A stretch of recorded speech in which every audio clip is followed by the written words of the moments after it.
क्या आपने कभी ये सोचा है कि 90% से अधिक ट्रेडर स्टॉक मार्केट में कंसिस्टेंट प्रॉफिट करने से वंचित क्यों रह जाते हैं? मेरे हिसाब से दोस्तों, स्टॉक मार्केट में काम करना एक सिंपल अप्रोच के तहत हमें करना चाहिए। जब भी हम अपने अप्रोच को, अपने मेथड को कॉम्प्लिकेटेड कर देते हैं, वहां हम अपने आप को सफलता से दूर कर देते हैं। अब ब्रॉडली आप सोचिए दोस्तों कि स्टॉक मार्केट में बहुत सारी चीजें टेक्निकल एनालिसिस पे डिपेंड करती हैं, खास करके अगर आप ट्रेडर हैं स्टॉक मार्केट में। तो टेक्निकल एनालिसिस की अलग अलग स्टडीज हम इसीलिए सीखते हैं ताकि उनका एप्लीकेशन हम कर सके, उनका इस्तेमाल करना हम सीख सके। केवल सीखने से नहीं होगा दोस्तों। आइंस्टीन ने एक बहुत फेमस सेइंग में कहा है कि एजुकेशन का मतलब ये नहीं है कि हम कोई चीज को रट लें या अपने दिमाग में उसे बैठा लें। उसका अर्थ है कि एजुकेशन हमें थिंकिंग की दिशा में ले जाना चाहिए। हमारा ब्रेन सक्षम हो जाना चाहिए कि उन टेक्निकल स्टडीज को जो हमने सीखा है उसको किस तरह से, किस वक्त पे हम इस्तेमाल करें। और इसी कारण से अलग अलग टेक्निकल स्टडीज को आपके चैनल जीरो टू हीरो के कोर्स में शामिल किया गया है। अब ब्रॉडली सोचिए दोस्तों, स्टॉक मार्केट का सेकुलर ट्रेंड क्या रहा है? स्टॉक मार्केट का सेकुलर ट्रेंड हमेशा बुलिश रहा है दोस्तों। एक नजर अगर हम डालें तो ये देखिए निफ्टी 50 का चार्ट है। निफ्टी 50 के चार्ट में हम क्लियरली देख सकते हैं, जब से निफ्टी 50 लॉन्च हुआ है 1990 से, तब तक लगातार इसका सेकुलर ट्रेंड जो है वो बुलिश है। यस, मार्केट करेक्ट होता है, बेयर मार्केट आते हैं, लेकिन अल्टीमेटली मार्केट एक नया हाई बनाता है। चलिए ग्रैंड ओल्ड इंडेक्स के चार्ट को देखते हैं। तो अगर सेंसेक्स के चार्ट को भी देखें तो 1979 से ये लगातार इसका सेकुलर ट्रेंड बुलिश है। इन सब चीजों से हमें क्या पता लगता है कि हमें स्टॉक मार्केट में majority of the time, to be very precise, हमने एक वीडियो भी बनाया था जिसमें 100 साल से अधिक डेटा को एनालाइज किया था S&P 500 के चार्ट में, कि 90% of the time, 89 to 90% of the time market bullish territory में रहता है। इसका तात्पर्य है कि हमें लॉन्ग ट्रेड की अपॉर्चुनिटी ज्यादा मिलेगी। अगर हमने शॉर्ट ट्रेड की अपॉर्चुनिटी को इग्नोर भी कर दिया तो उससे कोई भी हमारी सेहत पे फर्क नहीं पड़ता है। अब आगे अगर देखें तो simple breakout trading strategy, breakout trading strategy बहुत पावरफुल ट्रेडिंग स्ट्रेटजी है। क्योंकि ब्रेकआउट होता कब है, पहले इसे समझ लें कि एक पर्टिकुलर लेवल पे प्राइस जब भी जाती है बार बार रिजेक्ट होती है, क्योंकि वहां पर सप्लाई इतनी अधिक है कि बुल्स डोमिनेट नहीं कर पाते हैं। लेकिन एक ऐसा वक्त आता है जहां पर डिमांड सप्लाई को एक्सीड कर जाती है और वो ब्रेकआउट हो जाता है। सिग्निफिकेंट सप्लाई एरिया के ऊपर में प्राइस ट्रेड होने लगती है और वो एक ऐसी स्टेज होती है जहां मार्केट का एक्सपेक्टेशन चेंज हो जाता है। पहले बेयर्स डोमिनेट कर रहे थे, अब बुल्स डोमिनेट करने लगते हैं। तो पहले हम ब्रेकआउट ट्रेडिंग की कुछ कंडीशंस को आपको शेयर करते हैं और इसको भी आप बैक टेस्ट करके देखिएगा। जो आज हम स्ट्रेटजी बताने जा रहे हैं, ये मैंने तो बैक टेस्ट करके देखी है, आप स्वयं भी बैक टेस्ट करके इसे देखिएगा। तो पहले हम कंडीशंस देखते हैं। जिस स्टॉक में हम ब्रेकआउट ट्रेडिंग कर रहे हैं, पहले चेक कीजिए क्या वो stock simple moving average 233 period के ऊपर में ट्रेड हो रहा है कि नहीं हो रहा है। आपने ये जब चेक कर लिया तो एक और चीज चेक कीजिए कि क्या स्टॉक SMA 200 के ऊपर भी ट्रेड हो रहा है कि नहीं ट्रेड हो रहा है। तीसरा चेक कीजिए कि सिंपल मूविंग एवरेज 144 के ऊपर ट्रेड हो रहा है कि नहीं हो रहा है। और ऐसे स्टॉक में जब ब्रेकआउट होता है तो ये स्टॉक हमारे कंसीडर करने की रडार में आता है और इस स्टॉक में हम फर्दर अपनी एक्यूरेसी को इंप्रूव करने के लिए कुछ बातों का ध्यान रखते हैं कि जिस स्टॉक में ब्रेकआउट हुआ है उसमें मोमेंटम बेहतर होना चाहिए। जब मोमेंटम बेहतर होगा तो एक फोर्स तो ब्रेकआउट ने डेवलप किया है और दूसरा फोर्स अगर उसमें एडेड मोमेंटम होगा तो उस ट्रेड के सफल होने की प्रोबेबिलिटी बढ़ जाएगी। क्या मैं ठीक बोल रहा हूं दोस्तों? अगर मैं ठीक बोल रहा हूं तो इस वीडियो के कमेंट सेक्शन में आपके कमेंट्स का हमें इंतजार होगा। जब हमने चेक कर लिया कि वो स्टॉक ये तीनों मूविंग एवरेज के ऊपर में ट्रेड हो रहा है जिसमें ब्रेकआउट हुआ है, इमीडिएटली ट्रेड को स्टार्ट नहीं करना। जो बहुत सारे ट्रेडर होते हैं वो ब्रेकआउट को देखते हैं और इमीडिएटली ट्रेड में वो एंटर कर जाते हैं। ये गलती कभी मत कीजिएगा। तो सबसे पहले हमें चेक करना है कि आरओसी इंडिकेटर का इस्तेमाल करना है। अब आरओसी इंडिकेटर का पूरा डिटेल्ड वीडियो है जीरो टू हीरो की प्लेलिस्ट में। आपने अगर उस कोर्स को खत्म किया है तो आपको पता होगा कि आरओसी इंडिकेटर क्या होता है। लेकिन उससे ज्यादा है, क्या कभी आपने सोचा है कि आरओसी इंडिकेटर को इस्तेमाल कैसे किया जा सकता है? यही तो मैं बोल रहा हूं। आइंस्टीन ने बोला था कि ऑलवेज एजुकेशन का मतलब होता है कि हम अपने ज्ञान को अपने ब्रेन के थिंकिंग में लगाएं। तो अब आरओसी का इस्तेमाल कैसे करेंगे? इसे हम कंपेयर करेंगे उस स्टॉक को जिसमें ब्रेकआउट हुआ है और उसे कंपेयर करेंगे उस सेक्टर के इंडेक्स। जैसे बैंकिंग सेक्टर का स्टॉक है तो हम बैंक निफ्टी से चेक करेंगे कि जिस स्टॉक में हम ब्रेकआउट देख रहे हैं क्या उसका मोमेंटम बेहतर है कि नहीं है बैंक निफ्टी के कंपैरिजन में। उसके बाद इफ मोमेंटम ग्रेटर है, मतलब स्टॉक का मोमेंटम ग्रेटर है बैंक निफ्टी के कंपैरिजन में, तो वो स्टॉक हमारे लिए एक सूटेबल स्टॉक है, तभी हम ट्रेड करेंगे और नहीं तो हम उसे इग्नोर कर देंगे। बोलते हैं ना, कम ट्रेड करें, क्वालिटी ट्रेड करें ताकि प्रॉफिट करने की संभावना प्रबल हो जाए। आप दुनिया के सबसे अच्छे भी टेक्निकल एनालिस्ट बन जाएंगे, ट्रेडर बन जाएंगे, तब भी आपका लॉन्ग रन में 60-65% से विनिंग रेट ज्यादा नहीं आएगा। इसका मतलब कोई भी ट्रेड आप लें, कॉन्फ्लुएंस को चेक करके, ब्रेकआउट चेक करके, मोमेंटम चेक करके, वोलेटिलिटी चेक करके, फिर भी 35 to 40% प्रोबेबिलिटी है कि आपका स्टॉप लॉस हिट हो सकता है। चार्ट के ऊपर में मैं आपको 2 एग्जांपल्स दूंगा ताकि आपको इस कॉन्सेप्ट की क्लैरिटी आ सके। दोस्तों, वीडियो को लाइक करना नहीं भूलिएगा और अभी तक अगर आपने चैनल को सब्सक्राइब नहीं किया है तो अवश्य सब्सक्राइब करें, बेल आइकन को हिट कर दें नोटिफिकेशन के लिए।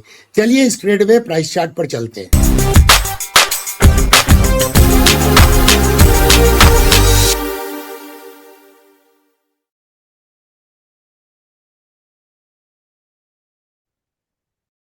सबसे पहले चार्ट की सेटिंग्स को समझ लेते हैं। तो यहां पर देखिए, ये डेली टाइम फ्रेम में हमें प्राइस को सिलेक्ट करना है और ये SMA 144 है और ये येलो कलर की लाइन SMA 200 है और ग्रे कलर की लाइन जो है वो SMA 233 है। अब इस जगह पे देखिए, प्राइस इन तीनों मूविंग एवरेज के ऊपर में ट्रेड हो रही है। इससे क्या हमने इंश्योर किया कि लॉन्ग टर्म ट्रेंड है, इंटरमीडिएट ट्रेंड इस स्टॉक का बुलिश है, जिसमें हम ब्रेकआउट ट्रेडिंग स्ट्रेटजी का निर्माण करेंगे। तो पहले तो हमने मूविंग एवरेजेस को यहां पर डाल लिया। अब यहां पर हमें आरओसी इंडिकेटर को सेलेक्ट करना है। ये देखिए आरओसी इंडिकेटर है। अब आरओसी इंडिकेटर को 200 पीरियड का ये सेलेक्ट करना है। ये देखिए मैंने इसको सेलेक्ट किया है, 200 पीरियड इसकी लेंथ रहेगी। मतलब हम ये कंपेयर कर रहे हैं कि 200 दिन पहले जो इस स्टॉक की प्राइस थी, तो 200 दिन बाद जो आज प्राइस ट्रेड हो रही है वो कितने % ऊपर ट्रेड हो रही है। मोमेंटम तो तभी पता लगेगा ना दोस्तों। और नीचे मैंने एक और इंडिकेटर रखा है ATR, जो हम ब्रेकआउट ट्रेडिंग में इस्तेमाल करते हैं। तो वो जीरो टू हीरो में ऑलरेडी कवर्ड है कि कैसे ATR को इस्तेमाल करते हैं और ATR इंडिकेटर होता क्या है। तो यहां पर देखिए, सबसे पहले मैं कुछ स्टडीज को सुपर इम्पोज करता हूं। आप इस जगह पे देखिए, प्राइस का रिजेक्शन, प्राइस का रिजेक्शन, प्राइस का रिजेक्शन, प्राइस का रिजेक्शन, प्राइस का रिजेक्शन और प्राइस का रिजेक्शन। तो ये एक इंपॉर्टेंट सप्लाई एरिया था जहां पे प्राइस बार बार जा रही थी और ऊपर जाके हिट बैक करती थी और रिजेक्ट हो जाती थी। इसका मतलब बहुत स्ट्रॉन्ग सप्लाई एरिया था। अब इस सप्लाई एरिया को सबसे पहले हमने क्या देखा कि इसका यहाँ पर ब्रेकआउट हुआ। ये आप देखिए, इसका यहाँ पर ब्रेकआउट हुआ, इस सप्लाई एरिया का ये डिसाइसिव ब्रेकआउट हुआ। डिसाइसिव ब्रेकआउट होना बहुत जरूरी है, अदरवाइज वो ट्रेड फेल हो सकता है। मतलब opening and closing supply area के ऊपर होनी चाहिए। तो इस जगह पे आप देखिए, ये मैंने डेट भी मार्क किया है, 15 दिसंबर 2023 को ये कंडीशन बनी थी। तो ये ब्रेकआउट होने के बाद अब हमें क्या चेक करना है, इसके मोमेंटम को चेक करना है। तो सबसे पहले हम क्या देखेंगे, आरओसी। तो आरओसी की वैल्यू क्या है, ये देखिए, मैं आरओसी की वैल्यू मैंने मार्क करके रखी है, करता हूं। ये देखिए, जिस डेट में ब्रेकआउट हुआ है, आरओसी की वैल्यू है 27.98। ये हमेशा परसेंटेज में एक्सप्रेस किया जाता है। इसका मतलब एसबीआई के स्टॉक ने 200 दिन पहले जो इसकी प्राइस थी उससे 28.97% का रिटर्न दिया, और ये जीरो लाइन के ऊपर है। इसका मतलब पॉजिटिव मोमेंटम है, और 27.98% का इसने रिटर्न दिया है। अब यहां पे हमें चेक करना है कि क्या जिस डेट में ब्रेकआउट हुआ है 15 दिसंबर 2023 को, वहां पर बैंक निफ्टी के केस में, क्योंकि ये बैंकिंग सेक्टर का स्टॉक है, तो बैंक निफ्टी के केस में 15 दिसंबर को आरओसी की वैल्यू क्या थी, 20.37। तो इसका मतलब क्या है कि एसबीआई के स्टॉक में बैंक निफ्टी से बेहतर मोमेंटम है। और पॉजिटिव चीज क्या है कि इवन सेक्टर का जो इंडेक्स है बैंक निफ्टी, वो भी जीरो लाइन के ऊपर ट्रेड हो रहा है। तो दोनों में मोमेंटम अच्छा है, लेकिन एसबीआई के शेयर में मोमेंटम बेहतर है बैंक निफ्टी से। तो एसबीआई का शेयर हमारे ब्रेकआउट ट्रेडिंग के लिए क्वालिफाई करता है। हम कहाँ एंटर करेंगे दोस्तों, हम ये ब्रेकआउट कैंडल जो है इसके ऊपर में ट्रेड करेंगे। तो बाई प्राइस हमारी हो गई 640। अब ये ब्रेकआउट ट्रेडिंग है, तो एटीआर का हम इस्तेमाल करेंगे स्टॉप लॉस को फिक्स करने के लिए। तो ये इसका वेल डिफाइंड सप्लाई एरिया है, इसका लोअर फाइबर यहाँ पर है, और लोअर फाइबर के पहले आप देखिए एक इंपॉर्टेंट पॉइंट है जहां पे प्राइस पहले भी रेजिस्टेंस ले रही थी। तो इस पॉइंट के नीचे 1 एटीआर हमारा स्टॉप लॉस होगा। जिस समय पे ब्रेकआउट हुआ एटीआर था 10.3। इसको मैं थोड़ा सा कंजर्वेटिवली हायर लेवल पर राउंड अप कर देता हूं, से 11। तो हमारा इस लेवल से, ये लेवल जो है, इस लेवल से 11 पॉइंट नीचे हमारा स्टॉप लॉस हो जाएगा। 583 हमारा स्टॉप लॉस हो गया। तो हमें एंट्री प्राइस पता लग गई, स्टॉप लॉस पता लग गया। तो ये हमारी हो गई आर की वैल्यू। ठीक है, अब हम टारगेट निकाल सकते हैं। टारगेट कैसे निकालेंगे दोस्तों, बहुत सिंपल है। यहाँ देखिए, एक मासिव ब्रेकआउट हुआ है काफी लंबे समय के कंसोलिडेशन के बाद। तो इसका अगर हम टारगेट प्रोजेक्ट करें तो इसका टारगेट आता है 779 या 780 पकड़ सकते हैं इसको, क्योंकि 779.55 ये टारगेट आ रहा है। तो आप देखिए कितना अच्छा ये ट्रेड था।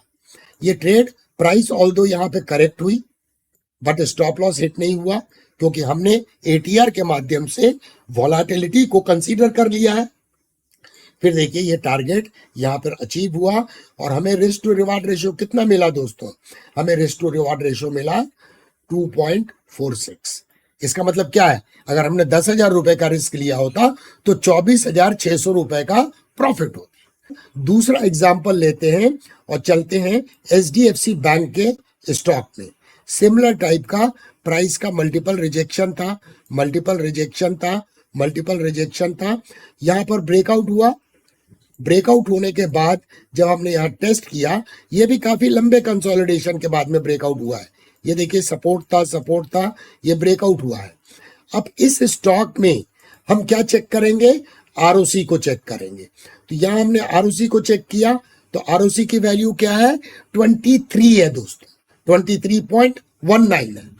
अब बैंक निफ्टी में इसी डेट में हम चेक करेंगे कि आरओसी क्या है। तो ये देखिए सेम डेट में यहां पर ये आरओसी की कर्व है। तो आरओसी क्या था यहाँ पर आरओसी हमने देखा 31.6 है। ठीक है दोस्तों, और एचडीएफसी बैंक में उससे कम है, इसका मतलब एचडीएफसी बैंक जो है वो कहीं ना कहीं अंडर परफॉर्म कर रहा है with respect to bank Nifty. तो एचडीएफसी बैंक में ब्रेकआउट सिग्निफिकेंट है, ब्रेकआउट डिसाइसिव भी था, लेकिन एंट्री भी ट्रिगर हो गई। इस कैंडल ब्रेकआउट कैंडल के हाई पे हमने डाला होता, ये स्टॉक देखिए गिर गया और अल्टीमेटली ये हमारा ट्रेड असफल हो गया। यदि हम आज के इस ट्यूटोरियल वीडियो को समराइज करें तो पहली कंडीशन हमने मूविंग एवरेज की रखी, जिससे हमें पता लगा कि ये अप ट्रेंडिंग स्टॉक है। जब स्टॉक अप ट्रेंडिंग है और ब्रेकआउट उस दिशा में ही हो रहा है तो हम ट्रेंड फॉलोइंग स्ट्रेटजी को अडॉप्ट कर रहे हैं जिसमें ब्रेकआउट हुआ है। दूसरी कंडीशन जो हमने एक मोमेंटम इंडिकेटर का इस्तेमाल किया आरओसी का, वो हमें बताता है किस स्टॉक में मोमेंटम बेहतर है। तो ब्रेकआउट के कारण में जो मार्केट का एक्सपेक्टेशन चेंज हुआ है वो फोर्स तो हम इस्तेमाल कर ही रहे हैं, उसके अलावा हम एक्स्ट्रा एडिशनल मोमेंटम को चेक कर रहे हैं जिससे ब्रेकआउट ट्रेडिंग में बेहतर एक्यूरेसी आने की संभावनाओं को हम प्रबल करने की कोशिश कर रहे हैं। मैं आशा करता हूं कि इस ट्यूटोरियल वीडियो से आपको ब्रेकआउट ट्रेडिंग में मदद मिलेगी। आपके कमेंट्स का हमें इस वीडियो के कमेंट सेक्शन में इंतजार होगा। देखने के लिए धन्यवाद। फिर मिलेंगे दोस्तों अति शीघ्र।